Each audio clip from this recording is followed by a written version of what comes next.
जय सिया राम। तो अभी तक हमने श्रवण किया कि किस तरह ठाकुर जी ने लीला करके ये सिद्ध किया कि उन्हें भक्तमाल कितनी पसंद है, भक्तमाल की कथाएं कितनी पसंद है उन्हें श्रवण करना। आज भी हम कुछ ऐसी लीलाओं का श्रवण करेंगे जिससे ठाकुर जी ने ये बताया कि वे भक्तमाल के नंबर 1 श्रोता हैं। प्रथम श्रोता श्री ठाकुर जी हैं भक्तमाल के। और भक्तमाल का महत्व क्या है, क्यों हमें भक्तमाल पढ़नी और सुननी चाहिए, क्या लाभ है? क्योंकि आजकल की दुनिया तो लाभ पर ही चलती है, जिस चीज़ में लाभ नहीं तो उसमें समय क्यों लगाया जाए। तो इसीलिए हमारे ग्रंथों में भी जो भी कथाएं होती है, चाहे वो भागवत जी की हो चाहे रामचरितमानस जी की हो, हर जगह उस कथा का महत्व बताया जाता है उन ऋषियों द्वारा। तो ऐसे ही भक्तमाल का भी महत्व है, जो कि एक ठाकुर जी की लीला से ही, ठाकुर जी ने उनके भक्तों की लीला से संबंधित है। तो प्रथम हम श्रवण करते हैं कि ठाकुर जी कैसे भक्तमाल के नंबर 1 श्रोता हैं, प्रथम श्रोता हैं। तो एक बार प्रियादास जी के मित्र श्री गोवर्धन नाथ दास जी, वे भक्तमाल की कथा करने के लिए जा रहे थे। राजस्थान के में एक जगह है सांभर की झील, वहाँ पे उनकी कथा थी। तो वे जा रहे थे वृंदावन से सांभर की झील की ओर। उस वक्त कोई कथा का निश्चित समय नहीं होता था कि कब कथा होनी है, क्योंकि वाहन इतने नहीं होते थे, पैदल पैदल जाते थे। तो जब संत पहुंच जाते थे तब कथा होती थी, और जब तक संत की इच्छा हो तब तक कथा होती थी। तो वे वृंदावन से निकले सांभर की झील की ओर, और कथा का मन में विचार करते हुए, कीर्तन करते हुए जा रहे थे खूब संतों के साथ। अब वृंदावन से सांभर की झील जाते समय बीच में पड़ा जयपुर। जयपुर जहाँ पे वृंदावन के एक ठाकुर जी गोविंद देव जी का मंदिर था। जब इतने मुगलों के औरंगजेब के अटैक हुए थे, इतने आक्रमण हुए थे, तो सब वृंदावन के ठाकुर जी को सुरक्षित स्थान पे पहुंचाने के लिए राजा ने वहाँ पे जयपुर में और राजस्थान के अलग अलग जगह उन ठाकुर जी के श्री विग्रह को सुरक्षित कर दिया था। तो उसी क्रम में गोविंद देव जी, गोपीनाथ जी, मदन मोहन जी वृंदावन छोड़कर, अब मदन मोहन जी इस वक्त करौली में हैं, गोपीनाथ जी और गोविंद देव जी राजस्थान में हैं, आज भी वहीं हैं, और एक विग्रह वृंदावन में है। तो वहीं पे अब जयपुर जाते हुए अब गोविंद देव जी का मंदिर था रास्ते में। अब वृंदावन के ठाकुर जी तो सहज ही प्रेम होगा वृंदावन वासियों का, तो गोवर्धन दास जी ने सोचा कि दर्शन करते हुए जाएंगे इनके। तो गए मंदिर की ओर और दर्शन करे, वहीं विश्राम किया। थोड़ी देर खूब प्रेम से दर्शन किए, भोजन आदि करके आगे की ओर चलने लगे। इतने में वहाँ के पुजारी जी राधा रमन लाल जी वे आए, और उन्होंने प्रार्थना की कि आपका कोई निश्चित समय तो नहीं है सांभर की झील जाने का? उन्होंने कहा नहीं, ऐसा कोई समय का प्रबंध तो नहीं है, कोई बाउंडेशन नहीं है ऐसा। तो उन्होंने कहा ठीक है, फिर हमारे गोविंद देव जी को भक्तमाल सुनाइए आप थोड़े समय, तो वे भी बहुत प्रसन्न हो जाएंगे। अब गोवर्धन नाथ दास जी ने कहा कि बहुत अच्छी बात है। अब तो सारे श्रोता आ गए, गोवर्धन दास नाथ दास जी बैठ गए वक्ता के जैसे, और गोविंद देव जी और सभी श्रोता पुजारी खूब प्रेम से कथा श्रवण करने लगे। 10-15 दिन खूब प्रेम से कथा हुई। फिर गोवर्धन नाथ दास जी ने कहा कि अब हम आगे की ओर चलते हैं, वो लोग भी प्रतीक्षा कर रहे होंगे, और बाकी की कथा यदि ठाकुर जी ने चाहा तो वापस लौटते हुए सुनाएंगे। तो सबने उन्हें जाने की सहमति प्रदान की। तो आगे गए वे संत सारे, और सांभर की झील पहुँचे। वहाँ खूब प्रेम से कथा हुई, महीना 1.5 महीना खूब आनंद से कथा हुई। अब वापस लौटे। वापस लौटते हुए फिर उन्हें इच्छा हुई कि अपने ठाकुर जी के दर्शन करते हुए जाएं, गोविंद देव जी के दर्शन करें। अब वे गए, गोविंद देव जी के दर्शन करे उन्होंने, भोजन आदि किया, विश्राम किया। अब फिर से पुजारी जी ने कहा कि भगवान, आपने कहा था कि जब वापस आएंगे तो पुनः कथा प्रारंभ कर सकते हैं, तो आपको तो वृंदावन ही जाना है, तो यहीं पे आप अपना आसन रखिए, भोजन आदि रहने कहने सबकी प्रबंध कर दिया जाएगा, और आप यह खूब प्रेम से पूरी भक्तमाल खूब आनंद से सुनाइए। अब गोवर्धन नाथ दास जी ने कहा कि ठीक है, जैसे प्रभु की इच्छा।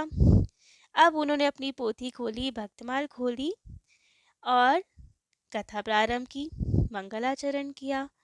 परंतु अब वे ये भूल गए कि कहाँ तक कथा हुई थी और कहाँ से प्रारंभ करनी है उन्हें कथा, क्योंकि अब 1 डेढ़ महीना तो वहाँ कथा करके आए थे सांबर की झील, तो वे भूल गए।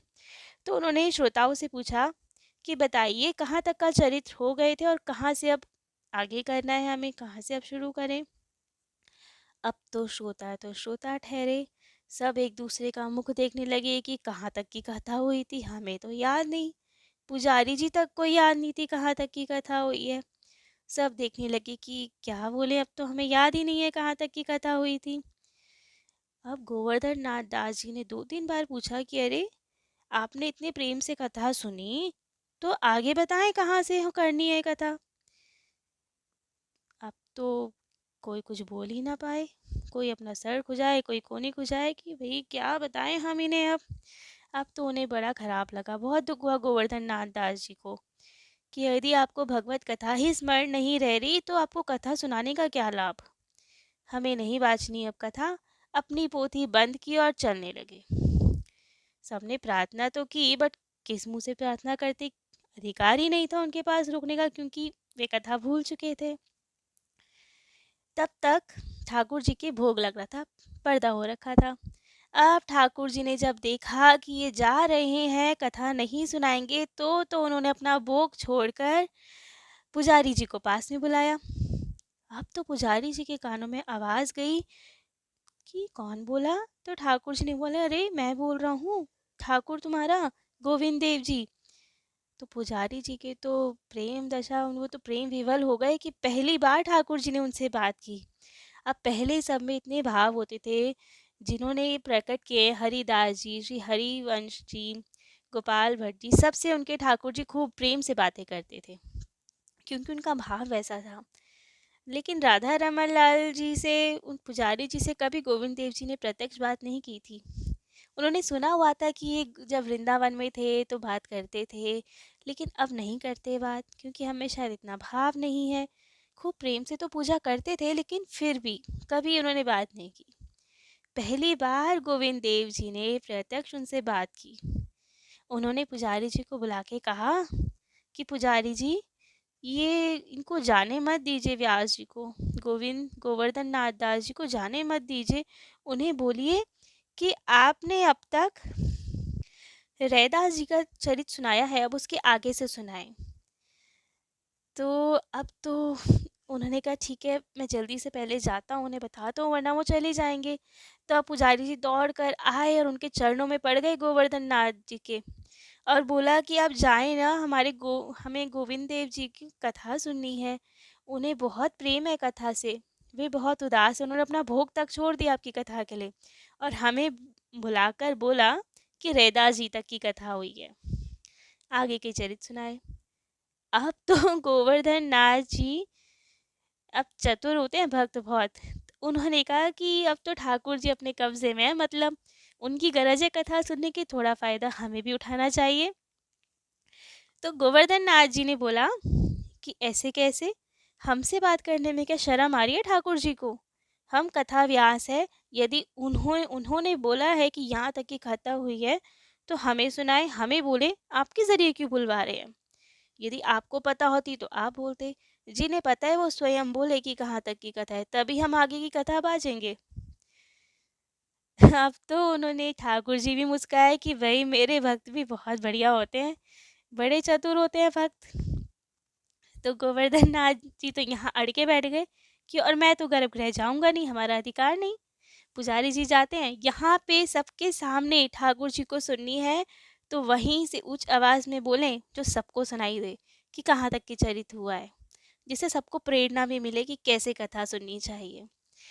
इतना सुन के अब ठाकुर जी रीझ गए इनकी बात पर, इनकी चतुराई पर, और वहीं से बोला कि गोवर्धन नाथ जी, रैदास जी तक की कथा हो चुकी है, आगे की कथा सुनाए। अब तो उनके भी प्रेमाश्रु निकल गए और उन्होंने कहा, जो आज्ञा सरकार। ठाकुर जी ने कहा, भक्तमाल के प्रथम श्रोता मैं हूँ, तो आपको सबसे पहले मुझसे पूछना चाहिए था। आपने इन लोगों से क्यों पूछा कहाँ तक की कथा हुई है? जो प्रथम श्रोता है वहीं से तो पूछना चाहिए था। आप तो पोथी बंद करके जाने लगे। अब गोवर्धन नाथ जी ने क्षमा मांगी कि अब इसे ऐसी गलती नहीं होगी, और आगे की कथा स्टार्ट की। इस लीला से सबको, सभी श्रोता को पता चला कि भक्तमाल ठाकुर जी को कितनी प्रिय है। ठाकुर जी ही प्रथम श्रोता हैं भक्तमाल के। जहाँ भक्तमाल होती है, जैसे रामचरितमानस जी जहाँ होती है वहाँ हनुमान जी अवश्य होते हैं, उनका अलग से आसन लगाया जाता है। और हनुमान जी होते हैं, जैसे हमने पूर्व कथाओं में सुना कि उन्होंने तो जानकी मैया से वरदान मांगा कि जहाँ कथा हो मैं वहाँ होना चाहिए, मेरे इतने सारे स्वरूप बन जाए। ऐसे ही भक्तमाल की जहाँ कथा होती है वहाँ ठाकुर जी के लिए सिंहासन लगता है, उनके लिए आसन होता है। और किसी न किसी स्वरूप में ठाकुर जी भक्तमाल की कथा में होते ही हैं, चाहे हमें वो दिखे चाहे ना दिखे। हमारे इतने भाव ही नहीं है जो हम उन्हें देख पाएँ, परंतु वे अवश्य होते हैं। तो इसीलिए भक्तमाल की जब कथा कोई कहते हैं तो उनके लिए एक अलग से दोहा बुलाया जाता है। जैसे हनुमान जी का आवाहन करते हैं, ऐसे ही ठाकुर जी का आवाहन करते हैं। वैसे वो तो बिना आवाहन के भी आ जाएंगे, पर फिर भी तो उनके लिए दोहा लिखा गया। हरि जी आए विराजिए, कथा रसिक हरिदास, तुम श्रोता भक्तमाल के, तुम पदरज हम दास। तो ऐसे हैं हमारे कथा रसिक श्री सीताराम जी। अब ये तो हुई कि ठाकुर जी कैसे प्रथम श्रोता है। अब इसका महत्व कि हमें क्यों सुननी चाहिए। ठाकुर जी सुने तो ठीक, हमें क्यों सुननी चाहिए? तो इसकी एक उनके भक्त के द्वारा लीला हुई। एक बार प्रियादास जी कथा कर कर अपने आश्रम की ओर जा रहे थे। यह है वृंदावन की बात। वृंदावन में अलवर के कोई सेठ आए हुए थे दर्शन हेतु, तो उन्होंने पूरे वृंदावन में ठाकुर जी के दर्शन किए। वहीं पे प्रियादास जी की भक्तमाल की कथा चल रही थी। जितने में अब मंदिर के पट होते हैं, 4 बजे भगवान जी जगते हैं, उनका उत्थापन होता है, तब तक की वहाँ कथा चल रही थी। तो अब कहाँ जाते, दर्शन तो हो नहीं रहे थे, तो वे भी कथा में बैठ गए। बहुत बड़े व्यापारी थे, ज़्यादा समय नहीं होता था उन पे, परंतु अब वृंदावन आई हैं तो व्यापार की तो चिंता नहीं थी, तो कथा में बैठ गए और एक दिन की उन्होंने कथा श्रवण की। और कथा श्रवण में संतों की इतनी महिमा सुनी, कथा की इतनी महिमा सुनी, तो उनके अंदर बहुत भाव चले, खूब निष्ठा हो गई भक्तमाल के प्रति। तो अब जैसी कथा पूर्ण हुई, प्रियादास जी अपने आश्रम की ओर जाने लगे। ये सेठ भी उनके पीछे पीछे हो लिए और कहा कि भगवान, एक ने मतलब एक बात सुनिए मेरी। प्रणाम किया उन्हें। प्रियादास जी ने कहा, हाँ कहिए, आपको क्या कार्य है, क्या सेवा करें आपकी? तो सेठ जी ने कहा कि मुझे भी एक भक्तमाल की पोथी प्रदान करेंगे आप कृपा कर? प्रियादास जी को बड़ा आश्चर्य हुआ कि सेठ जी तो पहली बार आए सत्संग में, कभी देखा नहीं इन्हें, और इन्हें भक्तमाल की पोथी चाहिए। उस वक्त अब प्रिंटिंग प्रेस तो थे नहीं, प्रिंट होते नहीं थे, हाथ से लिखी जाती थी जो भी ग्रंथ होते थे। तो भक्तमाल की पोथी मांगना अर्थात कि प्रियादास जी इतनी मेहनत करके पूरी भक्तमाल हाथ से लिखते और फिर सेठ को प्रदान करते। तो प्रियादास जी ने कहा कि आपको क्या कथा करनी है भक्तमाल की या पढ़नी है? सेठ जी ने कहा, नहीं नहीं भगवान, हमें ना कथा करनी है ना पढ़नी है, इतना समय ही नहीं है हमारे पास, तो हम व्यापारी है, बहुत बिजी रहते हैं। तो प्रियादास जी ने कहा कि फिर इतनी मेहनत मैं क्यों करूँगा? यदि आपको ना पढ़नी है ना कहनी है, फिर आप क्या करेंगे पोथी का? तो सेठ जी ने कहा कि संत भगवान, इसकी कथा सुन के मैं इतना समझ गया हूँ कि ये कितनी इम्पोर्टेंट है हमारे लिए, इसका महत्व क्या है। मेरे पास कोई समय नहीं है, ना भजन के लिए ना भगवत स्मरण के लिए, मैं नहीं कर पाता कुछ भी।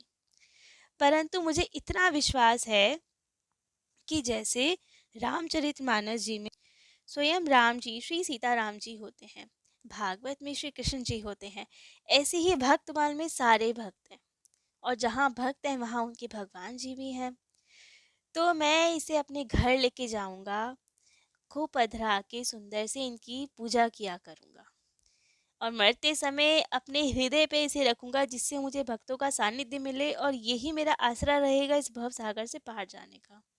मुझे पूर्ण विश्वास है कि इनके ज़रिए, इन संतों के ज़रिए, इन भक्तों के ज़रिए मैं भवसागर से तर जाऊंगा और कोई उपाय नहीं है भगवान मेरे पास, मेरे से नहीं होता भजन।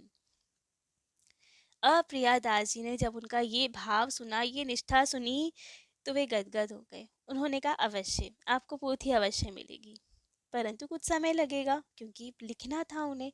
सेठ जी ने कहा हाँ आप आराम से समय लीजिए, तब तक मैं बरसाना और आदि गोवर्धन जी आदि सब जगह का दर्शन करके पुनः यहाँ लौटूंगा 2-3 दिन बाद, और जब आपका हो जाए आप तब प्रदान कीजिएगा। प्रियादास जी ने स्वीकृति दे दी, ठीक है।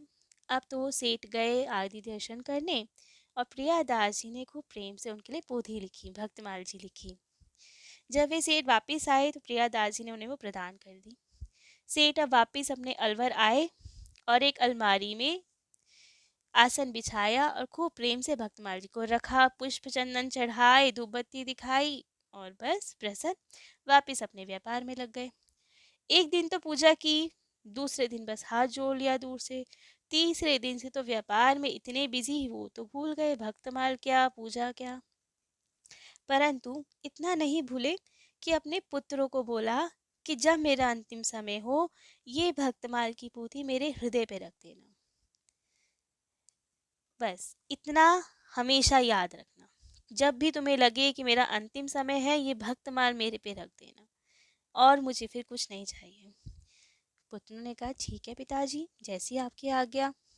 समय बीता, सेठ व्यापार में इतने बिजी हो गए कि उन्हें भक्तमाल देखने तक की, उन्हें एक धूपबत्ती फूल चढ़ाने की भी फुर्सत नहीं मिली। परंतु अब उन पे भक्तों में श्रद्धा तो थी, जब तो भक्तमाल लाए थे। जब उनका अंतिम समय आया, कंठ अवरुद्ध हो गया, बोल ही नहीं पा रहे थे, कुछ कुछ भी नहीं बोल पा रहे थे। सारे उनके पुत्र आदि उनको घेर कर खड़े हुए थे कि पिताजी आपको क्या हो गया, आप कुछ बोलिए, लेकिन वे कुछ भी नहीं बोल पा रहे थे। लेकिन अब भक्तमाल में भक्त तो उनके घर में थे ना, भक्तमाल के स्वरूप में, तो उनकी कृपा से ये हाथ हिला पाए। उन्होंने इशारा अलमारी की ओर किया, 2-3 बार इशारे करते गए, किसी को कुछ समझ नहीं आया कि ये क्या कहना चाह रहे हैं। फिर वो इन अलमारी की ओर इशारा करते, तब किसी एक पुत्र को याद आया कि यहाँ तो भक्तमाल रखी है, और पिताजी ने कहा था कि अंतिम समय में भक्तमाल मेरे हृदय पे रख देना। तुरंत वो भक्तमाल निकाल के लाए, प्रणाम किया भक्तमाल को, और अपने मरते हुए पिता के हृदय पे भक्तमाल रख दी। भक्तमाल रखते ही सेठ की वाणी खुल गई और बहुत बेटर फील करने लगे वो, और बोला उन्होंने, सभी ने उनसे पूछा कि पिताजी क्या हो गया था आपको, आप बोल क्यों नहीं पा रहे थे।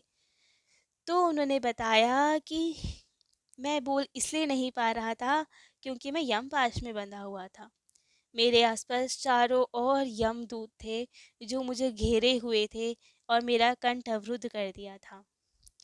परंतु भक्तों की कृपा से जैसी ही भक्तमाल मेरे हृदय पे रखी गई, सारे यमदूत डर के भाग गए, मेरा कंठ खुल गया और मेरे आसपास अब सारे भक्त दिख रहे हैं मुझे।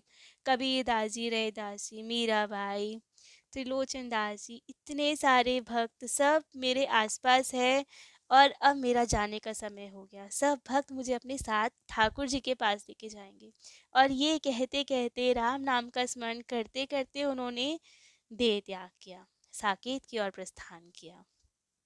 तब उनके पुत्रों को समझ में आया कि भक्तमाल की क्या महिमा है।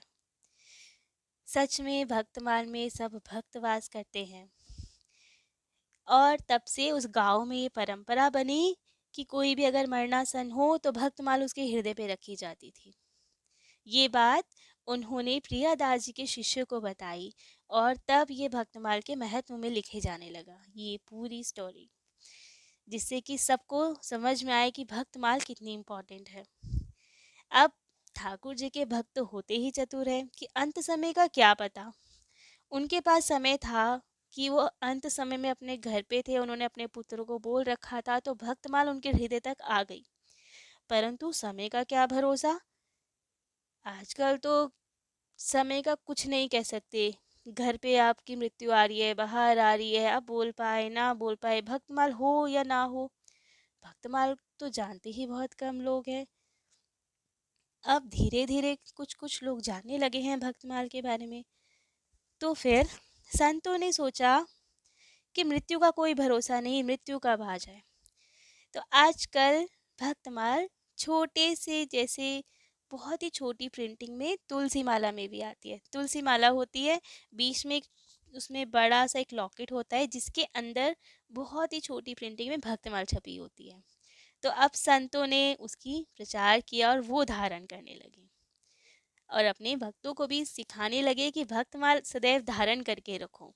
भक्त आपके पास रहेंगे, आपके हृदय के पास रहेंगे, तो कोई कुछ नहीं कर सकता। फिर तो ठाकुर जी आपके पास, भक्त पास, तो भगवान जी अपने भक्तों को छोड़ के तो कहाँ ही जाएंगे। तो इसलिए ये कहा गया है, संतों की ये प्रेरणा है कि सभी घरों में भी भक्तमाल होनी चाहिए।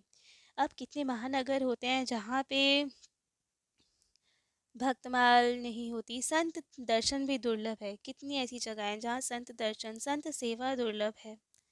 किसी में भाव ही नहीं है, भाव हो भी समय ही नहीं है कि संतों की भी सेवा की जाए। आती ही नहीं है हमें संत सेवा करनी, कैसे करनी चाहिए हमें वो पता ही नहीं है।